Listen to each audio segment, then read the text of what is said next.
This segment brought to you by SureCrop, liquid crop nutrition delivered right to your farm.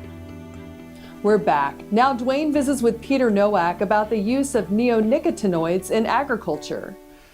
Duane Toews joining you once again with AGam in Kansas, and a chance to catch up with Peter Nowak. And Peter, on the academic side of the world, I'll let you give your institution that you get a chance to work with, but letting folks know that it's neonicotinoids. Kind of a long word, but some of you may have heard something about it in the national press about their use in agriculture and whether they have a place or not. Peter, tell us a little bit about the neonics from your perspective, particularly in crop farming. Yes, we did a large North American study on the value of neonicotinoids. Because of that controversy, the discussion occurring regarding just how important they are to agriculture. We did this by using a old-fashioned triangulation method. In other words, rather than relying on a single source, we used multiple sources. We used some very hard numbers. We got something called GFK kinetic data, and this is survey data that they collect every year, about 20,000 surveys nationally of farmers, and they give very detailed information. Crops, what products they use on it, yields, costs, all the kind of information you want. So we took that data and we put that into various econometric models to come up with some real hard numbers. But we also went out and talked to producers. We held 8 listening sessions around the country where we set up a panel of producers, and believe it or not, academics, we listened. We didn't talk to them, we listened to them. We spent the day listening to them, and what we did was we asked them first how they use neonicotinoids in their operation, and then second, what would happen if neonicotinoids were no longer available. In addition to that, we did some in-depth case studies where we went in-depth and looked at what happened. Now, what we found is that overall, neonicotinoids have a very important value to agriculture in several ways.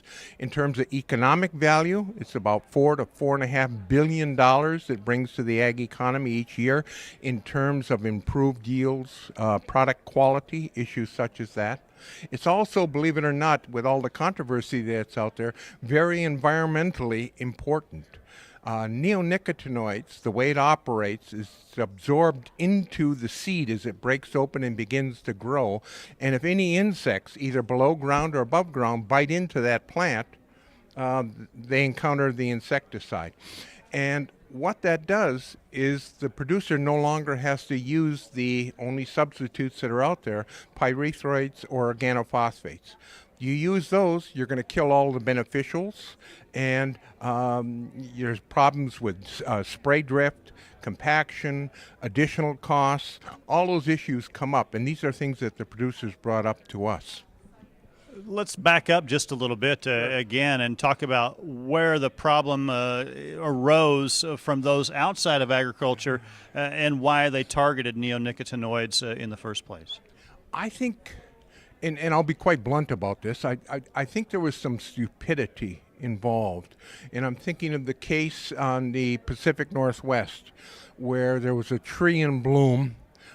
Bees were going to the blossoms on that tree, and for some reason the landscaping crew went out and sprayed it with neonics, and there were literally thousands of dead bees on the ground. That just caught the press, and it went wild in the press. And it seems that everyone then began finding examples, theoretically examples, where neonics were causing problems. And so I think that's where the whole furor started over neonics, over what I call acts of stupidity. Sounds like judicious use and prudent practices could have eliminated this in the first place. Very much so. The label would not have allowed that action to occur, but it did occur. So, all right, thanks for joining us here on AGam in Kansas. Jamie, we'll send it back to you.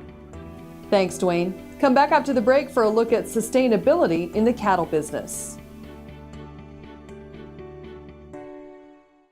Brown Chevrolet Buick in Wamego is driven by the spirit of American ingenuity. Come in for a new Chevrolet car, truck, or SUV. If we don't have exactly what you want, we'll find it for you. And we also have a great selection of used cars. We make sure you have an easy, fun, and transparent sales experience that saves you time and money. But if you want high-pressure salesmen and hours spent in the finance office, you'll just have to go elsewhere. Brown Chevrolet Buick in Wamego. We're making car buying great again.